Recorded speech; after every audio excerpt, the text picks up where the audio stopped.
There are any number of reasons why you may be here, meaning here today.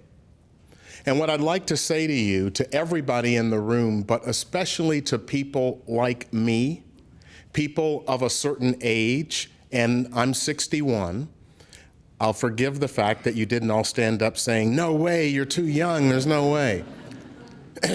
But I've been in the criminal defense system, the criminal justice system, or the criminal law system for over 30 years. And when you have that much experience, you start to think that you have it all figured out.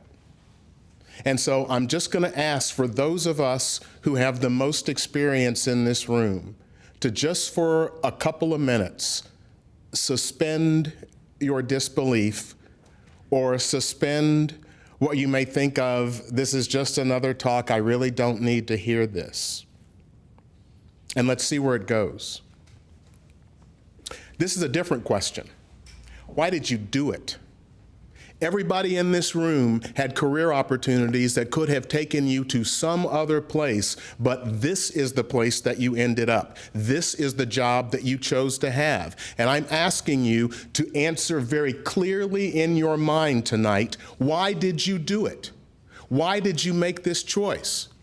Because once you answer that question and answer it clearly and unambiguously, that will, in my belief, lead you to very clear conclusions about what it is that your job required. I guarantee you that no prosecutor in this room went into the prosecution of crime thinking, what I want to do is to take black people and lock them up as quickly as possible and lock up as many of them as possible as I can.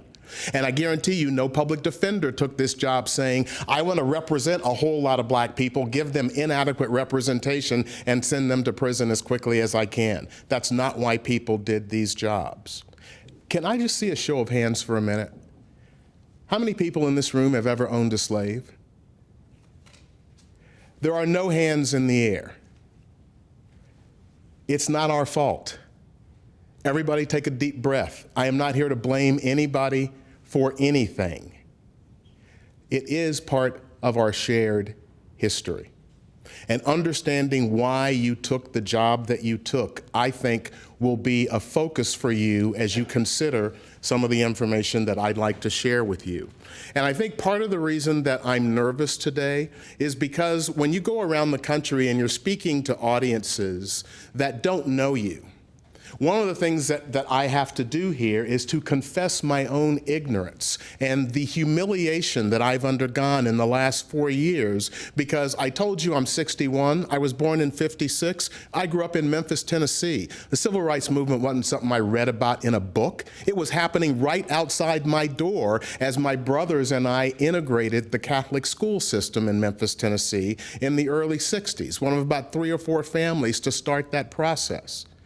I went to Marquette University and Harvard Law School. I have the best education in America. And what I have learned in the last 4 years has been humiliating, because I asked myself, how could I not know this? What excuse do I have for not understanding this part of our history? And it is because one of my major points I would like you to think about when you leave here, it is because we have not been taught our history, and our history is being stolen from us right in front of our own eyes. And if we don't do something about it, we are all going to live in an America that nobody wants. So if you're giving the talk, you get to say what the most insightful comic strip in the world is, or what it was. And in my view, it was Pogo from Earth Day 1971. Earth Day 1971 was the first day I think the United States celebrated Earth Day. So we were going towards this movement about cleaning up the forest and taking care of the land and taking care of the earth. Now, if you don't remember, for those of you in the room, some of you are old enough, Pogo was a little animal in the forest, and he had a buddy that was a porcupine, and his buddy's name, of course, was Porky Pine. So, Porcupine says, Pogo, the beauty of the forest primeval gets me in the heart. And Pogo says, it gets me in the feet, Porcupine. And why is that? It's hard walking on this stuff. And at 14 or 15 years old, I got up off the couch at this next thing that Pogo said, because I understood somewhere in my head, man, this is deep. And what Pogo said is, yep, son, we have met the enemy, and he is us. If you are looking for the reason that we are in the situation that we are in the criminal justice system in America, you don't have to look outside this room. Actually, you do, because maybe there are not as many legislators and judges here as would round out the whole group. Part of what I'm saying is that this is on all of us. And part of what I would like us to do is to try and take a look in the mirror. And not the kind of looks that I take in the mirror, because when I look in the mirror, it's easy for me to see something that's not there. I'm asking us to take a look in the mirror to see what is actually there. And part of the way I would like you to do this is to focus on two things: history and data. As we go through this afternoon, history and data are what I'd like you to think about. Because the enemy is us. Nobody likes being called a racist. In my opinion, one of the reasons that Batson versus Kentucky has been so ineffective is that it essentially requires a judge to call a lawyer a racist. And it requires the lawyer making the Batson challenge to say, my opponent is doing something deliberately racist. And the people in this room know how many cases in this state have been overturned with Batson challenges over the last, 30 years? And if you're a prosecutor, I've gone around the country talking to prosecutors, judges, defense lawyers, victims, defendants, people who have been convicted, and nobody likes to be accused of being a racist. And if I were a prosecutor today, with all of the attention that is directed toward prosecutors' offices and the stuff about prosecutors are the main drivers behind mass incarceration, I would start to feel like, back up a minute. I'm not a frickin' racist. I didn't take this job to put black people in prison. Back up a minute. I'm doing the best I can. I'm going to trainings. I'm trying to understand what's going on in my community. And defense lawyers might have that same reaction if we start to look at the public defense system and even the system of private criminal defense in terms of how it plays out when you talk about race. What I'm suggesting is that if each of us could just take a deep breath and try and make sure that what we're going to do is talk to each other instead of talk at each other. Because whether you are an individual or an institution, it is hard when you get challenged on issues of race, when you know in your heart you are not a racist, and you know you are trying to do what's right. It is hard to get challenged, and it makes us feel really, really uncomfortable. And part of what I would like to say is, as a community, as a society, as a country, we Americans deserve to be uncomfortable when we talk about race. What have we done to give us the right to feel comfortable when we talk about this? If you're going to talk honestly about race, just get comfortable with the fact that you're going to feel uncomfortable. It's like, well, I may say something that makes somebody mad and they may think I'm a racist. Or if I don't respond the right way, they may think I'm playing the race card. Or I may hurt somebody's feelings. Or I may do this or that. And what I have to say to you is every single one of those things will happen. So don't worry about it. If you are talking honestly about this topic, you are going to be uncomfortable. And given the history and the data that I want to share with you, I hope you will reach the same conclusion as I have. We don't have the right to sit in our jobs in the criminal justice system and say, don't make me uncomfortable. We haven't earned that right. Much of it has been what we have inherited. And to the younger lawyers in this room, I will say, I am sorry. Because my career, starting in 1981, coincides with the greatest increase in mass incarceration in the history of this country. How do you like me now? Not such a great job. I'm not proud of it. So the younger lawyers are inheriting what my generation has left to you, which is what we inherited from the generation before me. But this is our problem now, and nobody else is coming to fix it for us. Part of it is simply being aware of what is right in front of our faces, but that we sometimes tend to ignore. This is an awareness test. How many passes does the team in white make?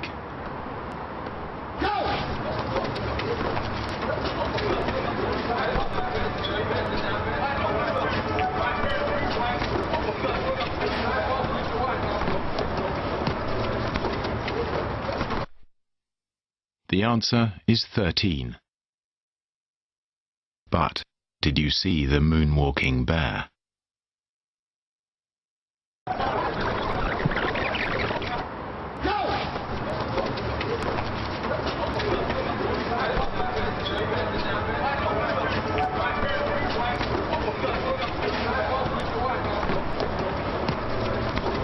It's easy to miss stuff that you're not looking for. These are some of the things that I have heard as I have gone around the country talking to people who are working and striving to make things right in the criminal justice system. No one likes being called a racist, so the explanation for racial disparity in the criminal justice system has to be somebody else's fault. It can't be my fault because I know I'm not a racist. I speak for victims who are black and brown, so I can't be a racist. In my view, this is, I have black friends, so I can't be a racist. I'm a public defender, and I am immune from this discussion because I represent black people. It's the exact same thing. I have black friends, so I can't be a racist. I have heard prosecutors say, you want to have defense attorneys take a look in the mirror? Ask them to look at how they treat and believe white defendants versus defendants of color, and ask them to take a look in the mirror at how they treat white victims versus victims of color during defense interviews. And I'll tell you something.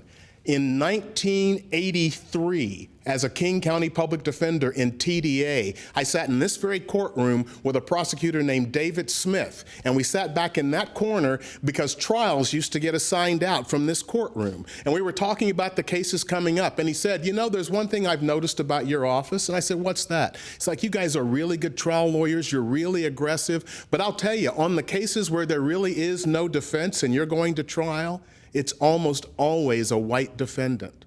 How come you guys don't take black defendants to trial in those circumstances? And I thought, yeah, whatever. And I said, yeah. And then I went back to my office and I was thinking, and then I started looking at some of the files in my own caseload, and then looking at the files in my division, and the truth wasn't very pretty. Nobody is immune from this. Many defense attorneys, I have heard from both judges and prosecutors, commit microaggressions all the time, and they don't recognize it because they think they are immune because we, as criminal defense lawyers, think that the problem is all with the other people in the system. Every one of the groups I've talked to says those people who criticize us should look at themselves. I hear judges get immediately nervous and uncomfortable if you raise race in litigation. And I'll tell you, if you think about it, you're raising the issue of race, and now you're saying to a judge, you're going to have to make a decision here. And maybe your decision is going to be that something racially improper is going on. That means you're going to have to call somebody out. Judges are human beings just like everybody else, and they get uncomfortable just like everybody else. And prosecutors who recognize that drug convictions, especially from the past, are racially biased. I don't think anybody in America can deny that, and yet they continue to count those convictions when we're counting up an offender score. So these are the things that I'm hearing about what people are feeling, people working in the criminal justice system. And one of the things that I think all of us need to do is to listen. And so this is a very interesting document because it relates to what crime victims are saying about what they want. And so any prosecutor in the room can say, oh, that's a biased publication. I don't want to look at that. I don't want to look at that information because if this information is right, it is challenging what all of us, prosecutors and defense lawyers, think about what victims want. And I will say this, any statistic that you get about this many people say this or people in this category say that, and you can always say that doesn't match up with my individual experience. Every defense lawyer in this room knows. You can say, oh, I leave the decision about whether to go to trial to my client. I tell them the information and I let them decide. Every criminal defense lawyer in this room knows you can present that option in a way that makes it much more likely that the client will go to trial, and you can present it in a way that makes it much more likely that the client will plead guilty. And the exact same thing happens on the other side. Well, the victims that I talk to, they want more punishment. I saw an article in the newspaper today about some innovation that's going on in the juvenile justice system. And one of the push, it wasn't a pushback, it was just a note of caution saying, well, some people are going to feel this is being soft on crime. I'd just like us to think about it. So this national survey is conducted by this research group. Over 3,000 people are interviewed and are talked to, and then 800 interviewed. 3-to-1, victims believe that prison makes people more likely to commit crime. 7-to-1, victims prefer increased investments in crime prevention and programs for at-risk use. 6 in 10 victims prefer shorter prison sentences. You can see where these numbers are. These are crime victims, victims of both violent crime and nonviolent crime. And how about this one? Which should be the prosecutor's primary goal? Getting as many convictions and prison sentences as possible, or solving neighborhood problems and stopping repeat crime through rehabilitation, even if it means fewer convictions? Crime victims overall, violent crime victims, serious violent crime victims. One of the things that I got humiliated about after 30 years as a criminal defense lawyer was going to the ACLU and starting to talk about what people coming out of prison need. Because I knew that. Because a lot of my clients went to prison because I lost a lot of cases. So I knew what these people meant. And I was pretty arrogant in talking about it until I started to meet people leading organizations that are advocating for formerly incarcerated people. Those organizations now being led by formerly incarcerated people. And I had a young man get in my face and say, who do you think knows more about what somebody needs on the day they walk out of prison, you or me? And I looked at my shoes and thought, score one for him. And that was a humiliation, but a lesson. So we say we care about what people in the system think. Maybe we ought to talk to them. Song Richardson was another TDA graduate who is now the interim dean at the University of California Law School, and she has written this about public defenders. This is where implicit racial bias impacts what they do. In the evaluation of evidence, the interaction with their clients, and their acceptance of punishments. Think back to what Dave Smith told me back in the corner in 1983. Y'all try more hard cases for white defendants than black defendants. And then I'm hearing that same thing as I go around the country now. My point is not to accuse anybody of anything. It is to say that if we are serious about trying to deal with this problem, we need to get in the room together because all of us have contributed to it. And the judges aren't left out. I'm going to read this to you because this comes from the most recent United States Sentencing Commission report. And what they did was to look at what judges and lawyers are doing in federal court when it comes to sentencing. And they compared stats from 2010, 2012, and 2017 to find statistically significant differences in sentences based on demographic factors. Black male offenders continue to receive longer sentences than similarly situated white male offenders, 19% longer. Non-government sponsored departures. So in the federal system, they have a guideline system, just like here in the state of Washington, but it's advisory instead of mandatory. Lawyers for either the prosecution or the defense can ask for a departure from the advisory guideline.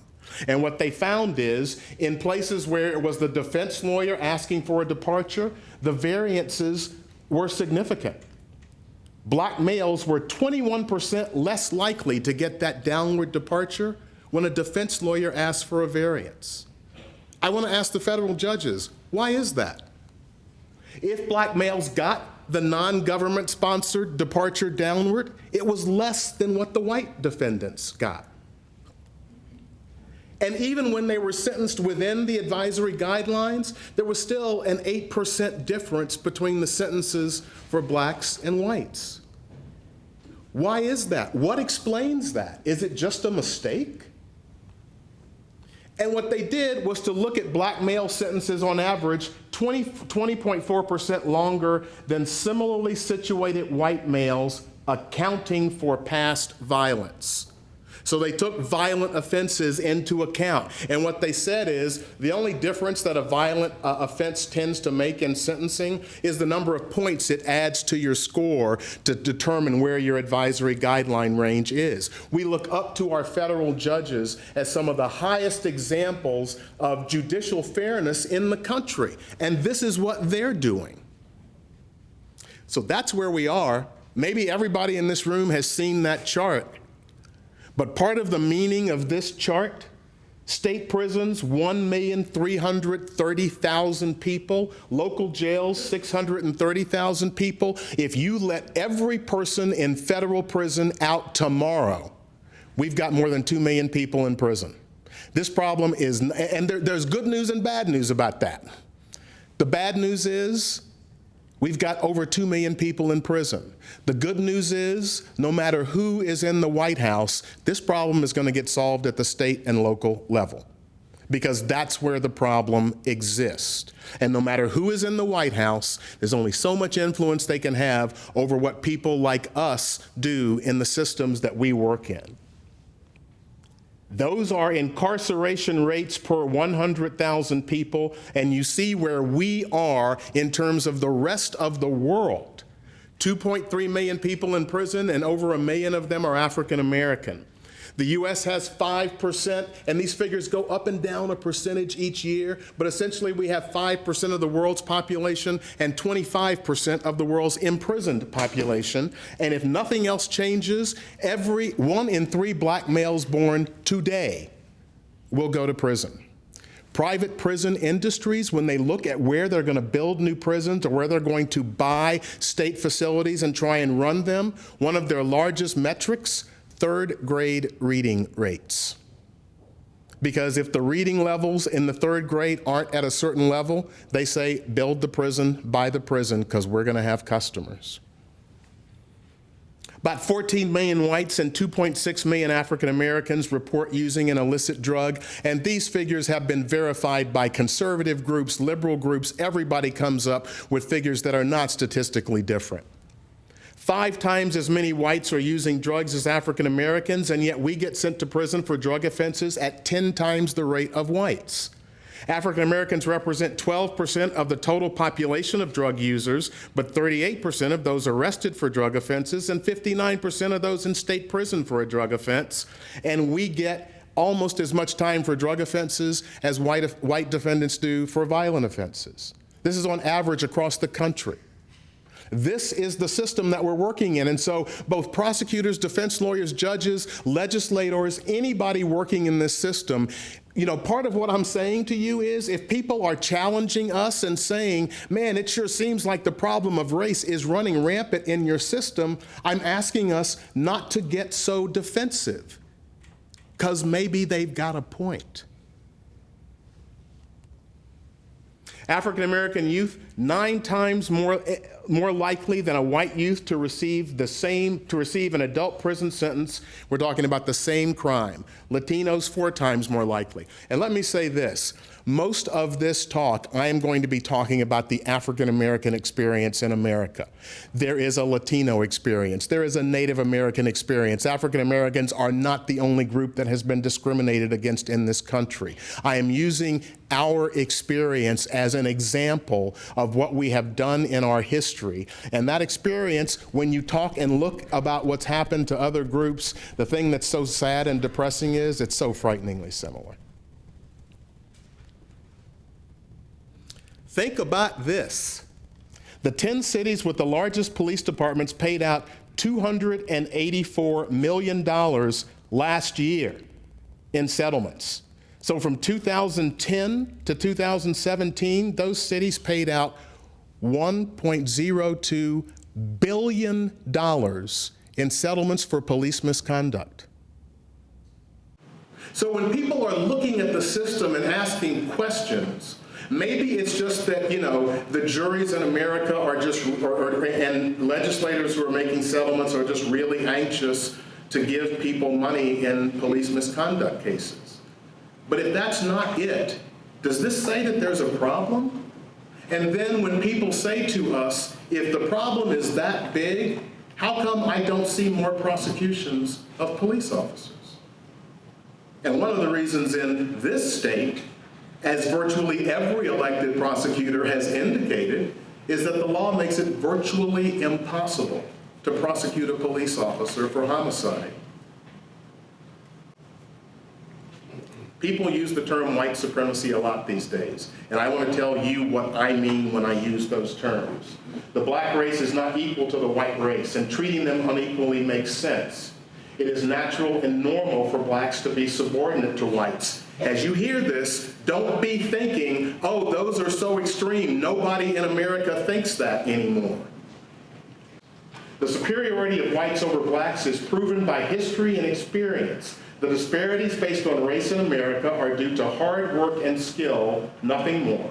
And the failure of blacks to improve their plight 152 years after being given freedom shows their inferiority. These are concepts that are normal and natural to the concept of white supremacy. And when I say racism, this is what I'm talking about. Prejudice plus.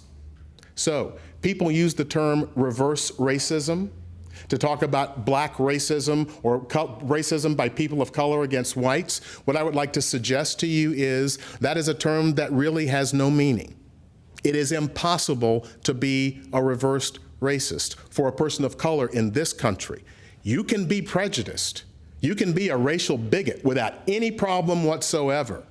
But racism is more than just prejudice. It's prejudice plus social power, plus legal authority. And people of color have never had the last two in the history of America. That is the difference. So when I talk about racism, I want you to understand what it is that I'm talking about. A lot of people don't like my comedy. A lot of white people don't like my comedy. A lot of white people say this to me. Hey, Amir. Hey. You get on stage. You make your jokes about white people. You say white people this, white people that. What if I did something like that, huh? What if I got on stage and I said, yeah, black people are like this, Muslims are like that. You'd probably call me a racist, wouldn't you? And I say, yeah, I would. Yeah, you should never do that. That's bad for your health. They're like, well, you do that, Amir. You do that. You get on stage. You make your jokes about white people. Don't you think that's a kind of racism? Don't you think that's dun dun dun? Reverse racism. I said, no, I don't think that's reverse racism. Not because I think reverse racism doesn't exist, right? If you ask some black and brown people, they'll tell you flat out, there is no such thing as reverse racism. I don't agree with that. I think there is such a thing as reverse racism, and I could be a reverse racist if I wanted to. All I would need would be a time machine, right? And what I'd do is I'd get in my time machine, I'd go back in time to before Europe colonized the world, right? And I'd convince the leaders of Africa, Asia, the Middle East, Central and South America to invade and colonize Europe, right? Just occupy them, steal their land and resources, set up some kind of like, I don't know, trans-Asian slave trade where we exported white people to work on giant rice plantations in China. Just ruin Europe over the course of a couple of centuries so all their descendants would want to migrate out and live in the places where black and brown people come from. But of course, in that time, I'd make sure I set up systems that privilege black and brown people at every conceivable social, political, and economic opportunity. White people would never have any hope of real self-determination. just every couple of decades make up some fake war as an excuse to go and bomb them back to the Stone Age and say it's for their own good because their culture's inferior, and then, just for kicks, subject white people to colored people's standards of beauty, so they end up hating the color of their own skin, eyes, and hair.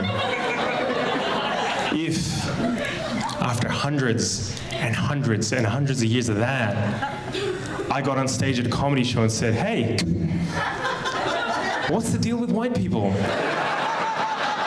Why can't they dance? That would be reverse racism. Marvin, thank you. You've been great. Good night. So one of the last definitions as we move forward to understand exactly, at least what I'm trying to communicate. Implicit bias refers to automatic instant association of stereotypes or attitudes toward particular groups without conscious awareness. I don't know the police officers that were in the helicopter in Oklahoma. I can't call them racist. I have no idea what's in their hearts, and so I can't make that statement. What I can say is they hovered above Terrence Crutcher while all they could see was him standing by a car with his hands in the air and the fact that he was black. And one of those officers says, that looks like a bad dude. Something's wrong with that. What we each bring to the table in the way we see an incident is what I'm asking us to examine. And I think that examination is a critical one. Everybody in this room, I hope, is familiar or has read George Orwell's 1984. If you haven't read it, it's worth reading. And there are two things he says in that book that are, in my view, incredibly critical for where we are right now at this moment in history. Who controls the past controls the future. If you control the narrative of how we got to where we are on race in America in 2017, if you control that narrative of what led us to this place, then you control the narrative of what we do to go forward. What happened in the past is not the past. It is critical for how we got to where we are. And the other thing that Orwell said is, who controls the present controls the past. Our history has been stolen from us, and that process is continuing. That's what America is about. A land of dreams and opportunity. There were other immigrants who came here in the bottom of slave ships, worked even longer, even harder for less. But they too had a dream that one day their sons, daughters, grandsons, granddaughters, great-grandsons, great-granddaughters might pursue prosperity and happiness in this land. This is an official of the United States government. Slaves weren't immigrants. Slaves didn't come to America with dreams of prosperity. They came with nightmares in the bottom of ships because they couldn't even understand the language that the people who had kidnapped them were using. They understood the sting of the whip. That language was universal. To call them immigrants who had dreams of prosperity, your history is being stolen because children in America are looking at this and going, oh, that's what slavery was about. When Bill O'Reilly gets on Fox News and says, okay, the slaves built the White House, but they had really good accommodations and decent food. And if that's the narrative you accept about where we came from, then I don't blame you for saying in 2017, why do I still have to hear about this? It wasn't that bad. Get over it. Let's move beyond it.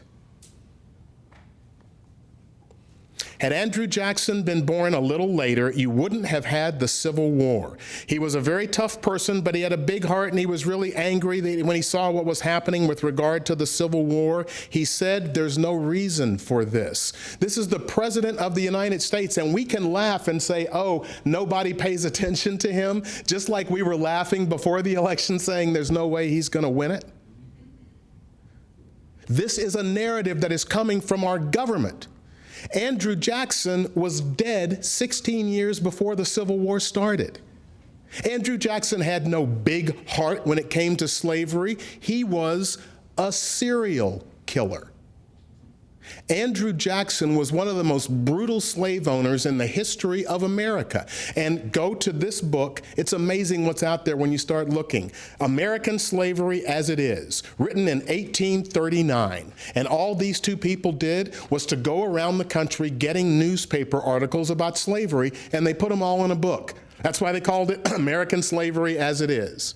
Here is the ad entered by Andrew Jackson when he wanted to find his runaway slave. It says at the top, "Stop the runaway, a $50 reward." That's not what I'd like you to look at.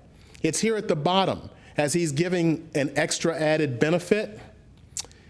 All refundable expenses paid and $10 extra for every 100 lashes any person will give him to the amount of 300.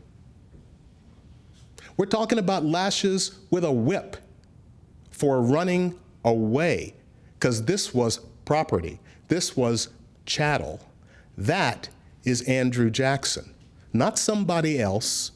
That's who Andrew Jackson was. If you have not read this book, don't read it. This is one of the most horrible books I have ever read in my entire life. And for prosecutors and defense lawyers, it's like, why would you want to read this book with what we do at work every day? This book is about childhood sex abuse, about drug abuse and drug addiction. It is just freaky and horrible. But the title to this book, I think, is especially important to us today, because Jack Kerouac was William Burroughs' Beat Generation partner. And Jack Kerouac gave Burroughs the title for this book. And when Burroughs was asked, what does that title mean, Naked Lunch? What he said is, it's that moment when everyone has to look at what is really on the end of their fork. And that's what I'm going to ask you to do for the rest of the time we spend this afternoon, is to have a naked lunch moment with me to go over our shared history. Because America was founded and developed on white supremacy. I told you the definition of white supremacy I'm using. And the people that were responsible were not ashamed to say it. One of the things I would urge you to do is your own exploration of history, because while people are afraid to say outwardly racist shit today, back in the day, nobody was ashamed of it. So when you're asking somebody, well, what did this mean or that mean back in the past, and you have pundits that are saying it meant this, it meant that, I have an idea. Forget everything anybody in 2017 says. Let's go back and see what the people who were doing the stuff, like founding the country, what they actually said about what they thought. So there's your 1619 reference, because in 1619, 20 slaves landed at Jamestown. 20 human beings started this entire thing that we have here. Because what happened, 1619, 20 human beings, and people figured out really quickly, if we have people and we can treat them like cattle, and we can make them work and not pay them, we can get rich. By 1636, the first American slave carrier was built not in the South, in Massachusetts. So this whole dichotomy about, it was the good North versus the evil South, not so much. Everybody was getting paid off of slavery.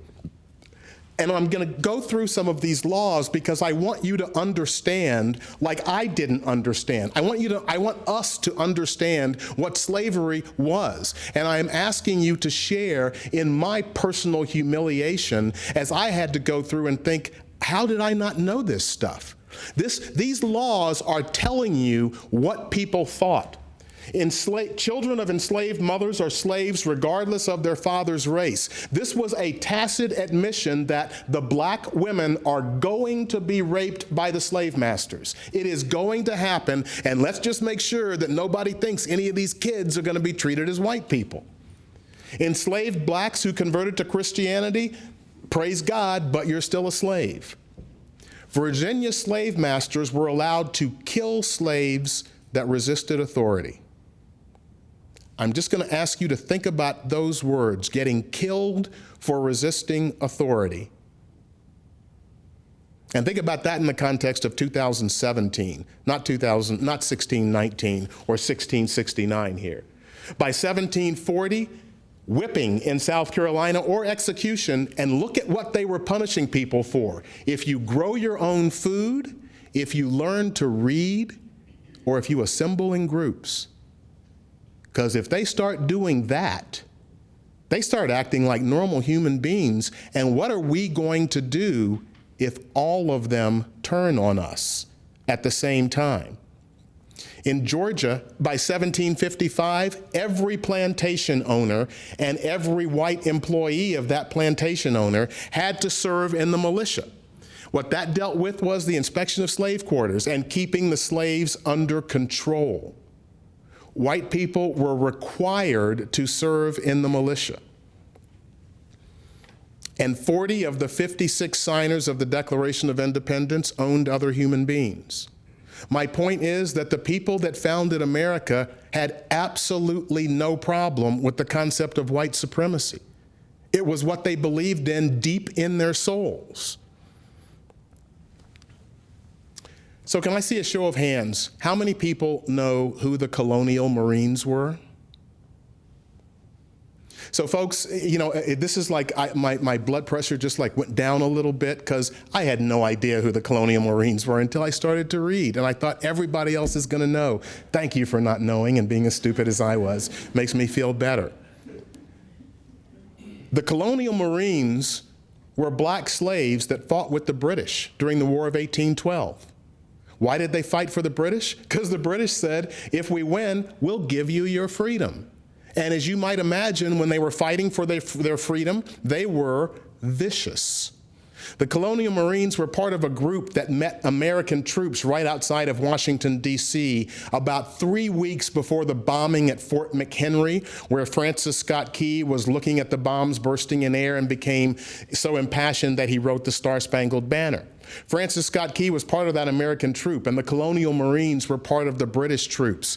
And what the Americans got was a natural ass whooping. They were driven back into Washington, D.C. The White House was set on fire. Francis Scott Key didn't forget this. He and his other compatriots were saying to themselves, what happens if they all do this? Meaning the slaves. So 3 weeks later, he's at Fort McHenry watching 25 consecutive hours of bombing, and he wakes up to see that American flag still flying. So can I ask, how many people have heard the third verse of the national anthem? There are about 8 or 10 hands that have gone up in the room. And folks, my point is, our history has been stolen from us. You weren't taught this. I wasn't taught this. I would like for you to share our national anthem. Oh, say, can you see by the dawn's early light what so proudly we hailed at the twilight's last gleaming, whose broad stripes and bright stars through the perilous fight o'er the ramparts we watched were so gallantly streaming, and the rocket's red glare, the bombs bursting in air, gave proof through the night that our flag was still there. Oh, say does that star-spangled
should leave us no more. Their blood has washed out their foul footsteps pollution. No refuge could save the hireling and slave from the terror of fight or the gloom of the grave. And the star-spangled banner in triumph doth wave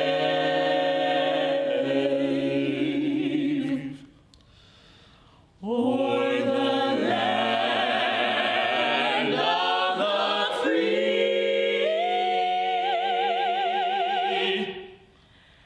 and the home of the brave. That's our Star-Spangled Banner. That song wasn't written for me. It was written about me and what Francis Scott Key thought about people with black skin. There are apologists today that will tell you, oh, we don't know for certain what Francis Scott Key was talking about. Maybe he was talking about some other kinds of slaves. Well, Francis Scott Key was from a slave-owning family, and his family became rich.